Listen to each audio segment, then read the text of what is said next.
simplement, la première question est très générale, c'est de savoir dans tes modes de préparation, quelle partie, plutôt quelle part occupe la partie natation dans l'entraînement, c'est-à-dire quelle proportion, quel volume, et est-ce qu'il existe une différence entre les athlètes que tu prépares pour une courte distance et ceux que tu prépares pour une longue distance? Ok, merci, merci Nicolas. Bonjour à tous. J'ai vu que vous étiez nombreux là sur la petite incrustation caméra. Écoute, je n'ai pas forcément à compléter sur la présentation, si ce n'est que j'ai aussi travaillé au club de Saint-Raphaël en tant que directeur technique pendant 2 ans. Et que le nom du groupe, c'est Cercle Performance, c'est que effectivement, il y a des athlètes sur courte distance, sur longue distance, plutôt des athlètes professionnels, et voilà, qui concourent après sur différents circuits. Pour entrer dans le vif du sujet, du coup, par rapport à ta question, en gros, ça représente quasi un tiers du travail, on va dire, allez, entre 25 et 30% du volume total est accordé pour la natation.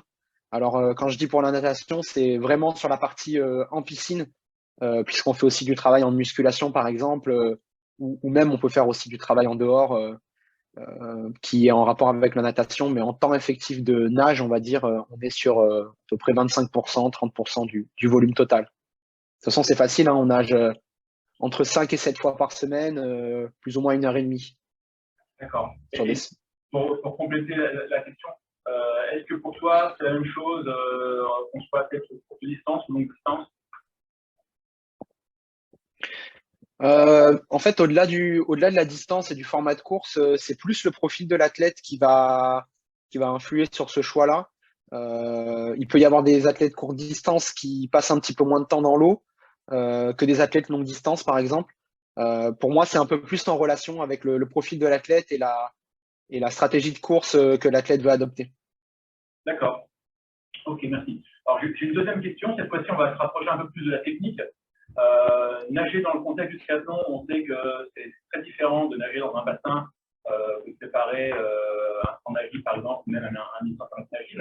Est-ce que techniquement, tu as des points que tu travailles ou sur lesquels tu portes une attention particulière pour permettre aux nageurs, aux triathlètes que tu entraînes, d'être performants également dans le contexte de l'eau libre et du triathlon particulier? Oui. Alors, est-ce que tu peux en dire juste quelques éléments? L'idée, c'est pas de faire un cours, bien entendu, mais un peu les grandes orientations ou quelques éléments. Ouais, non, bien sûr. À la base, j'ai une formation d'entraîneur de natation, puisque mon premier diplôme d'entraîneur, c'est un BESAN, donc l'ancien BP. Donc, on va dire que j'ai cette affinité-là, et c'est un sport que j'ai pratiqué pendant 15 ans aussi. Du coup, on va dire, une bonne affinité avec la technique en natation, mais c'est vrai que de plus en plus, j'essaye de différencier ce qui se passe en natation et ce qui peut se passer en triathlon, parce que finalement, dans le triathlon, on a de la natation, mais c'est pas exactement la même chose. Donc, techniquement, on va s'attacher à plutôt coller à une nage qui est adaptée à l'eau libre et au triathlon, à une gestion d'allure qui est forcément différente de celle des bassins, avec des contraintes qui sont forcément différentes de celles des bassins. Et en fait, j'aime bien dire aux athlètes que l'objectif, en triathlon, c'est de sortir le plus à l'avant possible en dépensant le moins d'énergie possible. Du coup, partant de ce constat-là, techniquement, c'est pas les mêmes adaptations qu'en natation pour moi. D'accord, très bien. On verra tout à l'heure quelles questions qui seront posées. Alors, j'en remets, on a quelques soucis avec ces connexions ici. Ah oui, en fait, il y a 2 fois plus de monde que sur la première caméra. Voilà, il y a 15 personnes, il y a 15 stagiaires qui seront amenés tout à l'heure en posant les questions. Moi, j'aurais une dernière question avant de passer la parole à la salle. Hein, en triathlon, on le dit souvent, c'est un petit peu la bataille, plus ou moins.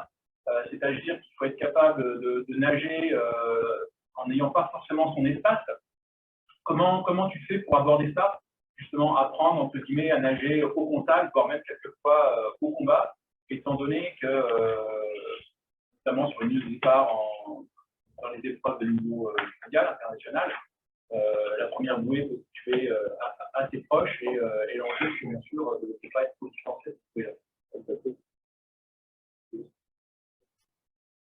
Ouais, c'est vrai que c'est assez spécifique quand même. Au final, même en natation eau libre, c'est pas tout à fait la même physionomie de course qu'en triathlon, parce que évidemment, il y a de la bagarre à la première bouée et on a là aussi la spécificité de partir quasiment à vitesse max en fait dès le début d'épreuve.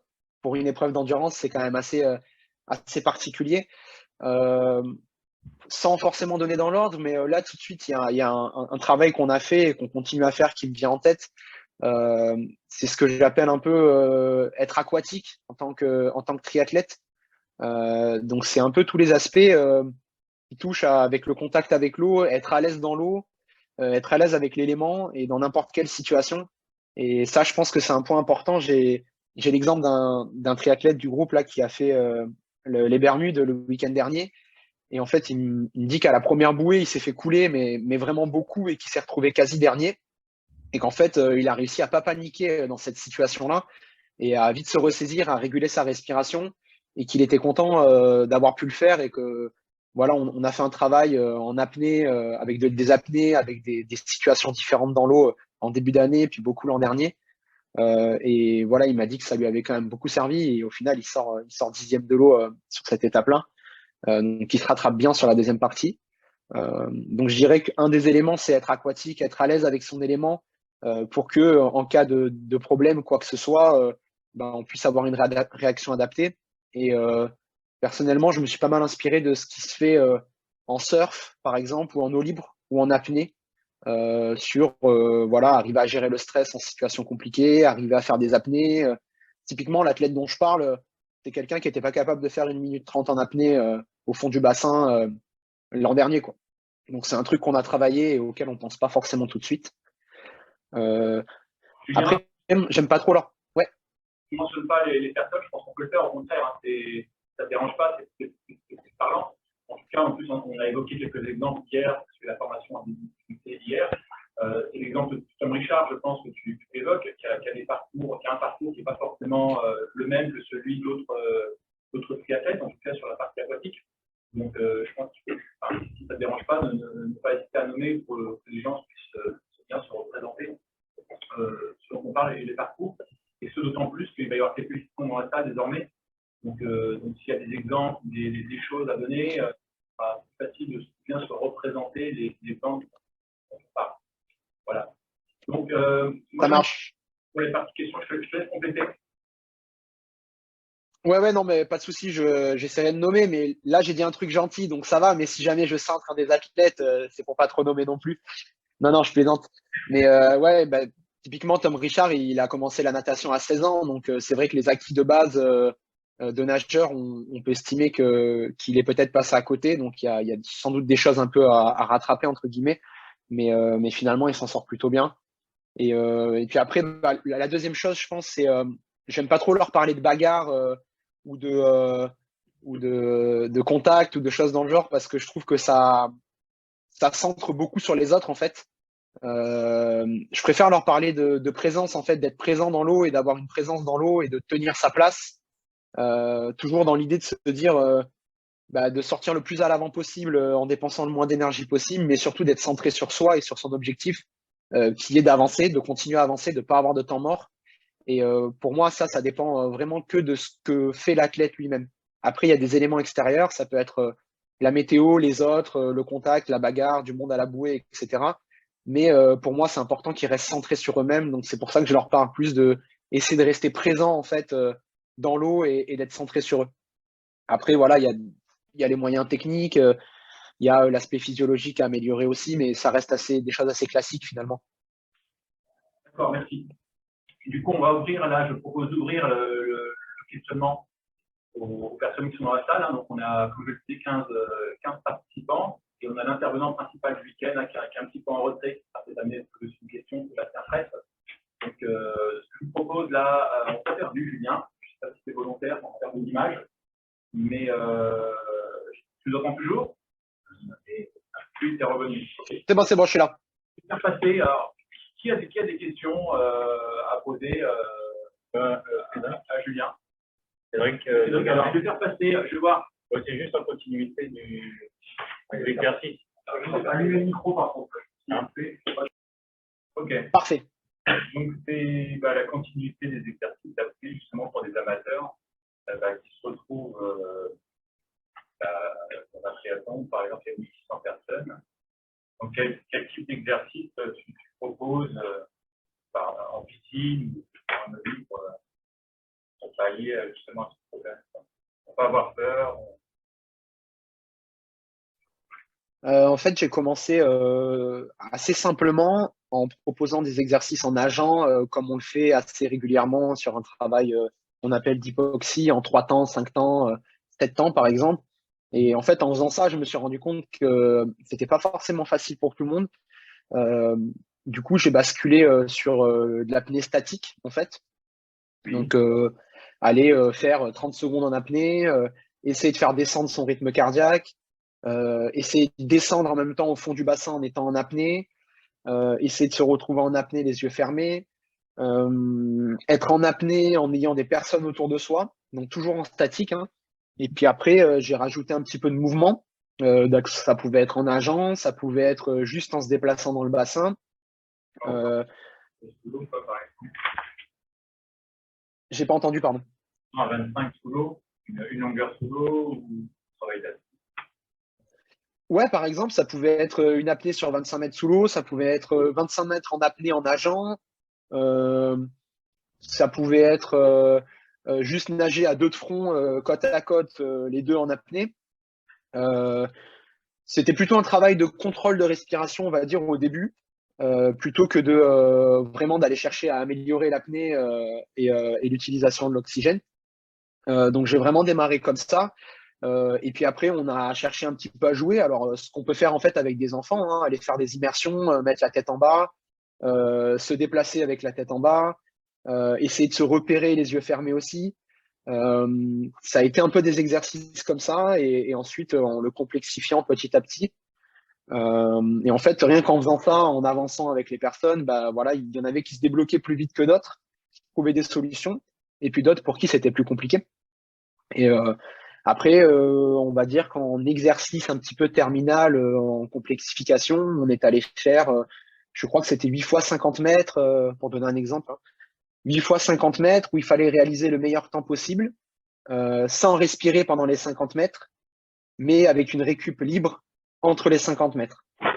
Donc, ils avaient le droit de se reposer, de respirer tant qu'ils voulaient entre les 50 mètres, mais chaque 50 mètres devait être fait sans respirer. Donc voilà, c'est un exemple de ce qu'on a pu faire. On a aussi fait du travail sur des plongeons, sur plonger par la tête. Toutes ces choses-là, en fait, c'est un peu du corps flottant, corps projectile. C'est l'apprentissage un petit peu de la natation. Mais pour moi, ça donnait des bases assez concrètes pour arriver à être un peu plus à l'aise en situation d'eau libre qui pouvait être plus stressante. Merci. C'est des choses qu'on a un petit peu évoquées déjà tout à l'heure. Donc ça fait le lien. D'autres questions peut-être sur d'autres thématiques Didier, alors. Bonjour Julien, donc Didier, Max Pro Triathlon. Je voulais savoir moi, comment tu gères les différences de niveau dans tes lignes, parce que malgré que ce soit des athlètes professionnels, je pense que c'est pas homogène non plus dans les niveaux de pratique en natation. Même si je pense que ça quand même, malgré le niveau des athlètes, ça y ressemble quand même. Je voulais savoir comment tu arrives à gérer les différences de niveau, les lacunes techniques des uns, pas des autres, etc. Si chaque séance était différenciée, par exemple.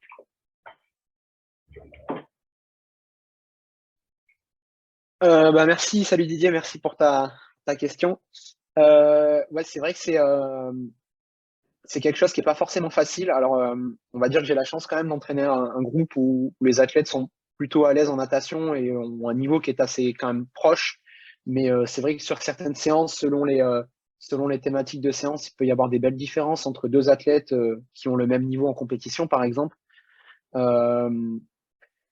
J'essaye d'individualiser le plus possible, mais une des priorités dans le groupe d'entraînement, c'est justement de s'entraîner en groupe. Donc, dans l'idéal, je fais la séance pour le groupe.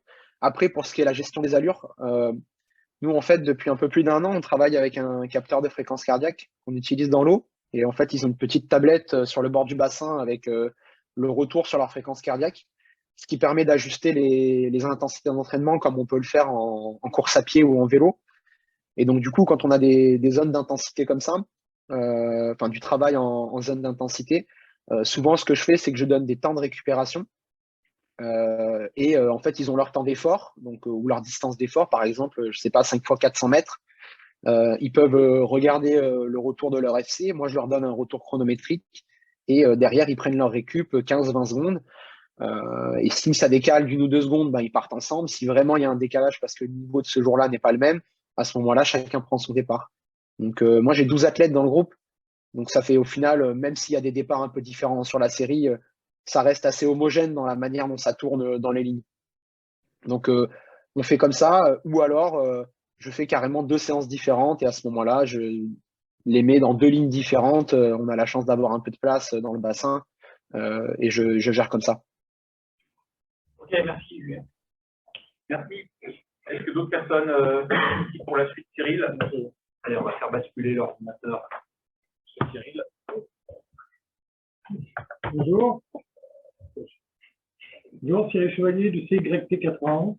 Alors, j'ai deux questions. On parlait tout à l'heure du volume que tu dédiais à l'entraînement en bassin, en natation. Par rapport à l'entraînement à sec, hors eau, qu'est-ce que ça représente et quel type de préparation tu as? Le deuxième point, c'était plus par rapport à l'individualisation. On parlait d'un groupe d'une douzaine de personnes. Est-ce que tu fais usage de séances vidéo et jusqu'à quel point, quel type de préparation ou d'objectifs recherchés? Voilà. Ok, salut, merci pour les questions. Je suis pas sûr de bien avoir entendu la deuxième. Il me semble que tu parlais de la vidéo et de quel usage de la vidéo, tu me confirmes? Ok. Du coup, par rapport à la préparation à sec, on prévoit en général autour de 15 minutes avant chaque séance pour faire un échauffement à sec et un travail de mobilité. C'est quelque chose qu'on a pas mal fait évoluer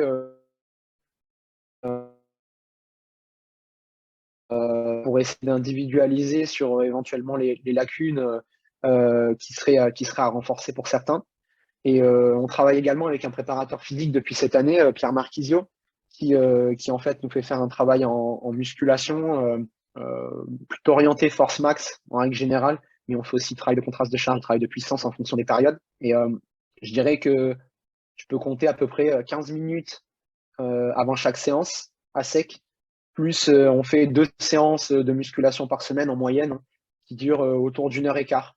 Donc sachant qu'on travaille du corps ou du corps, mobilité, on travaille un petit peu tout dans ces séances de muscu. Par rapport au travail d'individualisation, j'ai utilisé la vidéo, je l'utilise de temps en temps pour faire des retours aux athlètes. En général, j'arrive bien à communiquer avec eux et on arrive bien à se comprendre sur ce que j'ai besoin de leur dire et ce que j'ai besoin qu'ils ressentent et qu'ils changent. Maintenant, c'est vrai que si jamais j'ai besoin de faire un point, je suis un peu bloqué par rapport à la technique d'un athlète, je trouve pas forcément les clés pour qu'il la modifie ou que lui n'arrive pas à comprendre, on n'arrive pas à s'entendre en tout cas sur la modification que j'aimerais qu'il apporte. À ce moment-là, je prends une caméra et je fais une vidéo ou même juste avec mon téléphone si c'est de l'extérieur ou avec une GoPro et on fait un petit retour vidéo. Et souvent, ça facilite quand même les échanges sur les modifications techniques. Après, je t'avoue que je suis pas très orienté technique de nage comme on pourrait l'être en natation. J'essaye surtout de chercher des choses qui sont efficientes et qui vont, on va dire, presque à l'essentiel. Voilà, moi j'ai des triathlètes, ils ont entre 25 et 32 ans. Donc du coup, c'est vrai que les modifications techniques, ça reste assez limité, étant donné que ça prend quand même du temps de modifier un geste quand il est ancré depuis des années sur un athlète. Merci. Merci. Suivante. Ludovic a la question.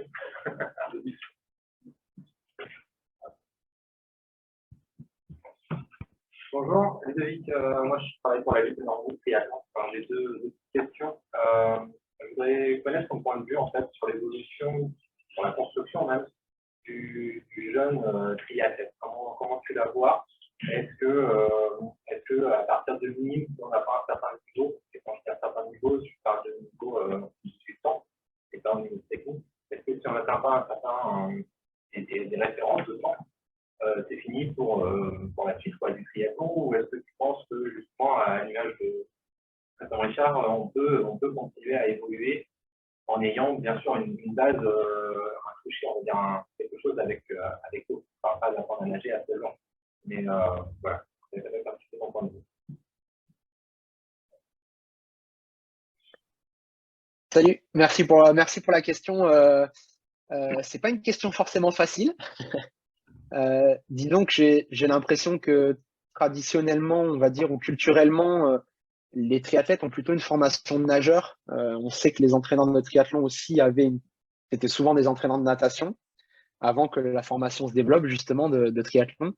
Mais on va dire que je pense que c'est quand même plus facile d'acquérir des bases techniques quand on est jeune, notamment en natation. Maintenant, je pense aussi qu'il y a un aspect qui est très important, c'est l'aspect d'être à l'aise dans l'élément en fait dans lequel on est. Et effectivement, il y a l'exemple de Tom Richard, mais bon, j'en connais d'autres qui n'ont pas forcément des références exceptionnelles en bassin, mais qui ont une affinité avec l'aspect eau libre qui est plus importante. Voilà, moi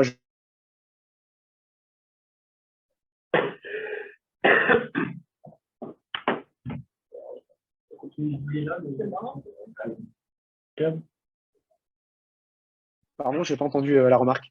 Excusez-moi, on a une petite coupe du réseau là. On t'a retrouvé, mais on t'a perdu pendant 10 secondes. D'accord. Est-ce que vous avez suivi quand je disais que les aspects techniques, c'était plus facile à développer quand on était jeune? Ça, c'est bon? Ok, super. Du coup, la suite, c'était après, l'aspect eau libre reste quand même important, je pense, dans notre sport. Et je prenais l'exemple justement de Tom Richard, qui n'a pas forcément des super références en bassin, mais qui en eau libre est capable de faire des choix et puis a une nage surtout techniquement qui est très adaptée à l'eau libre. Donc moi, je dirais que dans la formation des jeunes, les deux sont importants. Je pense qu'il ne faut pas être que centré sur les temps en bassin, mais il ne faut pas négliger l'aspect en eau libre non plus. Et pour moi, le meilleur moyen de favoriser ça, c'est de les exposer justement à ces situations d'eau libre. Alors, elles peuvent être simulées en bassin, en enlevant les lignes, en créant des situations, mettant des bouées, en les faisant nager à plusieurs, en adaptant la technique pour que ce soit une technique de nage plus adaptée à l'eau libre.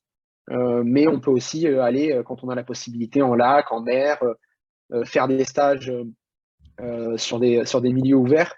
Et ça, je pense que c'est très important d'acquérir cette expérience-là, qu'on soit jeune ou moins jeune. Je trouve que ça fait du bon travail ensuite pour optimiser la perf lors du triathlon en eau libre.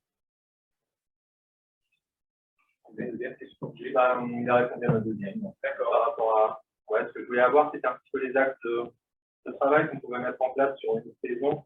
En fait, j'interviens moi dans le cadre de stages qui ont lieu pendant les vacances scolaires. Donc, c'est des jeunes que je ne vois jamais, sauf pendant ces stages-là. Et quels axes on peut leur proposer en fait entre les stages pour qu'ils continuent de progresser en fait et puissent évoluer à leur rythme parce qu'on n'a pas un rendement suffisant par rapport à des clubs qui sont très structurés avec des entraîneurs.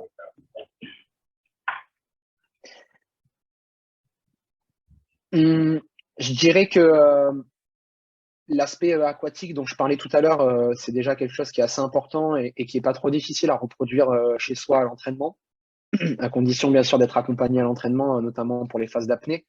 Mais je pense que ça, c'est déjà un élément important. Ensuite, en étant très concret, je pense qu'il y a un aspect important sur la nage eau libre. C'est le fait d'avoir une cadence de bras qui est variable, qu'on puisse faire varier assez facilement, donc qu'on puisse augmenter assez facilement, mais qu'on puisse diminuer aussi assez facilement.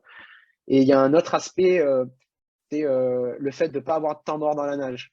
Et ça, je pense que si vous regardez des vidéos d'Orient ou de Tom, pour parler que des Français, c'est quelque chose qu'ils arrivent très bien à faire. Et en fait, il y a toujours quelque chose qui les fait avancer. Le mouvement, il est toujours continu et il y a très peu de temps mort. Et ça, je trouve que c'est une technique de nage qui est vraiment bien adaptée à l'eau libre et notamment au fait de nager en groupe ou avec des vagues ou avec des changements de direction. Pour moi, quand on multiplie le nombre d'appuis, ça permet d'avoir une variation dans la vitesse, dans la cadence, dans les changements de direction qui est très intéressante. Donc, je pense que s'orienter vers le travail de cadence de bras, ça peut être intéressant. Et une autre chose, s'ils ont la possibilité de nager en groupe, ça peut être intéressant également de pouvoir déjà s'habituer à être au contact des autres. Voilà, un des exercices que je propose souvent, c'est nager le plus proche possible les uns des autres en changeant de position souvent. C'est-à-dire qu'ils nagent en groupe, il faut être le plus proche possible de ses collègues et il ne faut pas faire 100 mètres ou 200 mètres dans la même position dans le groupe. C'est-à-dire que si un athlète il se retrouve en tête du groupe, bon, bah, il va faire 50 mètres et puis après, il va aller chercher d'autres positions et dans l'idéal, des positions dans lesquelles il est en difficulté. Ça peut être en plein milieu du groupe, côté droit parce qu'il respire à gauche, derrière et ainsi de suite. Ça peut être un exercice intéressant si on veut être très concret. Merci. Très bien, merci. La parole à Yves. Et de l'autre côté,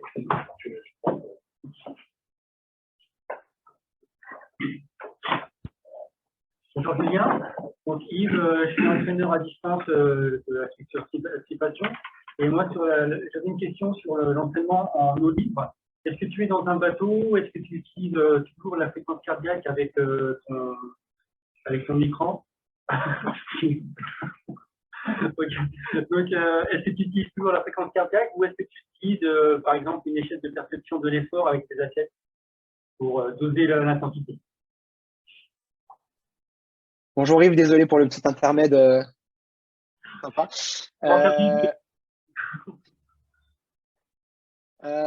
Écoute, sur l'aspect eau libre, je suis en paddle avec eux. Donc je me débrouille pour toujours être avec eux, bah voilà, ne serait-ce que par sécurité, mais si on parle d'entraînement aussi pour avoir une vision sur ce qu'ils font. J'utilise pas forcément la fréquence cardiaque en eau libre. Enfin, ils ont le capteur, on regarde a posteriori, mais j'ai pas forcément la tablette avec moi, je prends pas les risques. Du coup, effectivement, on travaille avec l'échelle de perception d'effort. En fait, sur beaucoup de séances, on l'utilise d'ailleurs. Que ce soit sur des retours de séance ou sur des intentions, par exemple, je leur dis, bah voilà, on va faire, je sais pas, 6 fois 5 minutes, par exemple, de travail. J'aimerais que la difficulté ressentie se trouve entre 7 et 8 sur 10. C'est des choses qu'on fait assez régulièrement. Ensuite, je peux aussi contrôler la cadence de bras. Donc ça se fait assez facilement avec un chrono. On prend un base 3 et on a une cadence de bras par minute. On a des repères un petit peu en fonction des intensités d'effort. Et puis après, on regarde a posteriori le travail qui a été fait. Okay. Donc pour toi, tout ce qui est base de vitesse, vitesse critique, etc., notamment ce qui a développé le docteur Kiba, tout ça, tu laisses tomber, tu utilises la perception de l'effort et puis la fréquence de bras. En eau libre, oui. Après, si tu veux, nous, on démarre à faire des séances en eau libre à partir d'avril, plus ou moins mai. On est à Grenoble, donc il fait pas très chaud non plus. Mais en tout cas, à l'approche des premières compétitions, si je pouvais, je le ferais avant. Mais l'eau libre, on en fait une fois par semaine en général. Donc une fois par semaine, on va au lac. Et si tu veux, je pars du principe que quand on va en milieu ouvert, pour moi, c'est vraiment pour bosser la spécificité de ce milieu ouvert. Si j'ai besoin de bosser une intensité d'effort, je préfère le faire en bassin parce qu'effectivement, c'est plus facile à contrôler. On a des repères de chrono, on a des repères de fréquence cardiaque, on a des repères d'effort, on peut faire un peu ce qu'on veut. Si on va en eau libre, j'essaye vraiment de favoriser le travail spécifique d'eau libre, donc nager proche les uns des autres, savoir s'orienter, augmenter la fréquence de bras, toutes ces choses-là. Et on va dire que la zone d'intensité, c'est pas grave pour moi si elle est si elle n'est pas aussi précise que ce qu'on peut faire en bassin. Bien, merci beaucoup.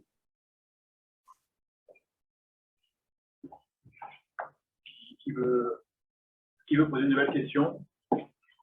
Oui, Pierre. Alors, j'en profite juste pour dire que ce que tu nous dis, Julien, mes paroles d'experts se recoupent de manière très très proche avec notre autre expert présent, Sébastien, voilà, qui met en évidence que le travail vraiment calibré ne peut se faire qu'en milieu fermé, et que vraiment quand on va en extérieur, c'est vraiment dans des objectifs précis pour avoir le contact avec le milieu.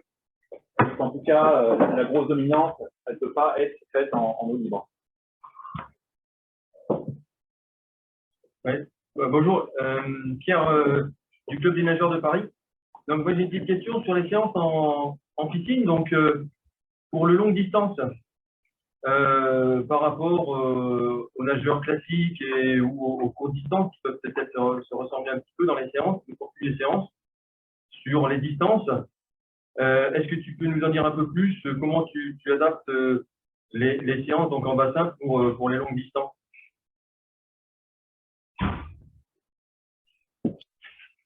Salut. Ouais, je peux essayer d'avancer un petit peu plus sur le sujet. Euh, En l'occurrence, dans le groupe que j'entraîne, il se trouve que les 3 athlètes qui font du triathlon longue distance sont des athlètes qui faisaient il n'y a pas si longtemps du triathlon courte distance. Du coup, on va dire que le travail rapide a souvent déjà été fait et ça a souvent été un axe prioritaire dans leur préparation.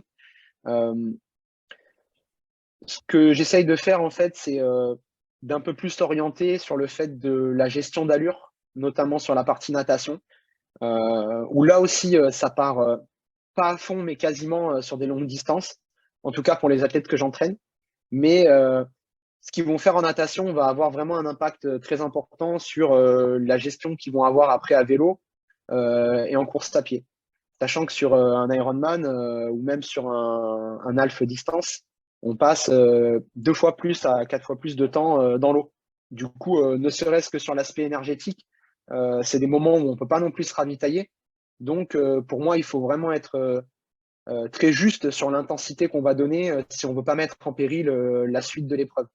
Donc, je travaille un petit peu plus là-dessus avec eux, plutôt que sur des aspects de vitesse, on va dire, pour simplifier, plus sur des aspects de diminution du coût énergétique et le fait de bien gérer son allure. Sur la plupart des courses, sauf sur les championnats du monde, finalement, si on parle de 73 par exemple, la densité n'est pas non plus énorme en natation. Du coup, l'aspect contact, nager ensemble, nager avec d'autres personnes et passage de bouée, pour moi, il est quand même moins dominant que sur du triathlon courte distance. Il n'y a quand même pas la même densité. Ouais, très bien. Donc concrètement, pour mesurer la consommation énergétique sur les entraînements, comment tu fais pour évaluer si un athlète consomme plus ou moins d'énergie? Concrètement, je fais fréquence cardiaque et RPE. En fait, j'ai des valeurs de compétition, de fréquence cardiaque de compétition et, euh, et de RPE, bien sûr. Et du coup, j'essaye de voir quelle est la corrélation avec pendant l'entraînement. Et voilà, si on veut cibler pile poil la zone de travail de course, ben, on va faire un travail autour de cette zone de fréquence cardiaque.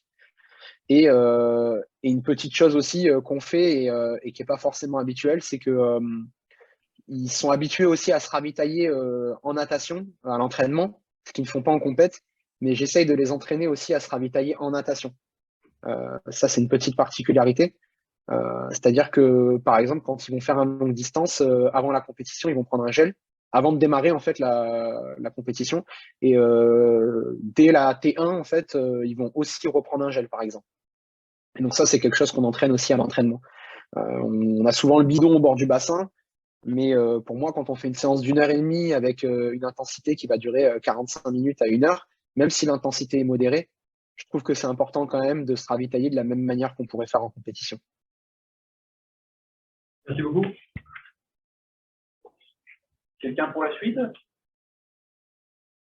S'il n'y a pas de questions, je vais donner la parole à Sébastien, qui va pouvoir aussi faire quelques remarques, voire même quelques questions, et en même temps présenter à la caméra. Bien, bonjour Julien. Sébastien, j'aime la présentation, la formation. Donc, c'est bien parce qu'on a quand même un discours commun. Je pense qu'il y a pas mal de choses que j'ai réunies, qui sont reprises et que j'ai rencontrées. Je vais compléter avec une question, je pense, qui n'a pas été posée, mais qui revient, c'est comment on peut s'entraîner en triathlon avec l'énergie et l'alimentation à côté. Et il y a aussi en parallèle avec des choses qui sont pour natation, c'est la phase du captage sur l'entraînement du triathlon. Attends, excuse-moi Sébastien, mais ça a fait que couper, j'ai pas du tout compris le début de la question. Ah, pardon. Donc là, en gros, rapidement, la place du triathlète dans un groupe de natation et un club de natation, parce qu'on sait qu'il y a beaucoup de synergie entre les clubs, Et la place du catenage, qui arrive in fine dans l'entraînement du triathlète. Ok, si j'ai bien compris, je répète, c'est la place du triathlète dans un groupe de natation, c'est ça? Oui. La première question. Et la deuxième question, c'est la place du catenage, c'est ça? Oui, parce Ok, que désolé, je te fais répéter, ça coupe un peu. Mais ouais, c'est vrai que c'est pas évident pour un triathlète s'il n'a pas forcément d'entraînement triathlon pour la natation, de se retrouver dans un groupe de natation. C'est pas une question évidente. Disons que c'est pas forcément l'idéal parce que comme je l'ai dit en préambule, pour moi, c'est deux disciplines différentes. On peut s'inspirer de ce que fait la natation pour le triathlon. Ce serait bien que les nageurs s'inspirent de ce qu'on fait en triathlon aussi. Ça se fait des fois. Mais je pense qu'il faut se servir des bases qui sont travaillées en natation, bien sûr, techniquement et qui sont fortes. Mais pour moi, il faut arriver à s'octroyer un peu de recul sur ce qui se fait sur la natation, notamment sur la précision du geste et sur la recherche de force ou d'amplitude dans le geste, qui sont pas forcément les seules composantes en triathlon. Il faut savoir le faire, mais pour moi, c'est pas les seules composantes. Et donc, dans l'idéal, il faut arriver à prendre un petit peu de recul aussi sur ce qui est proposé sur les groupes de natation. Après, tous les groupes de natation ne s'entraînent pas non plus pareil. Il y a aussi des manières différentes de faire. Mais je sais qu'en règle générale, pour mon expérience, les groupes de natation sont sur des intensités plus hautes que ce qu'on peut faire en triathlon et des fractions d'effort plus courtes. Donc, moi, ce que je conseillerais, c'est d'arriver à faire un petit mix en se servant de ces choses qui sont faites en natation, qui sont aussi très intéressantes, mais en essayant d'apporter quelques spécificités aussi du triathlon, notamment voilà, des portions d'effort plus longues, le travail de cadence de bras, le travail d'orientation et ainsi de suite. Pour la deuxième question, le travail de catenage, du coup j'imagine que c'est plutôt le travail des trois autres nages, puisque le crawl est bien sûr prioritaire sur le triathlon. Disons que nous, ce qu'on fait, on passe beaucoup de temps à faire du crawl.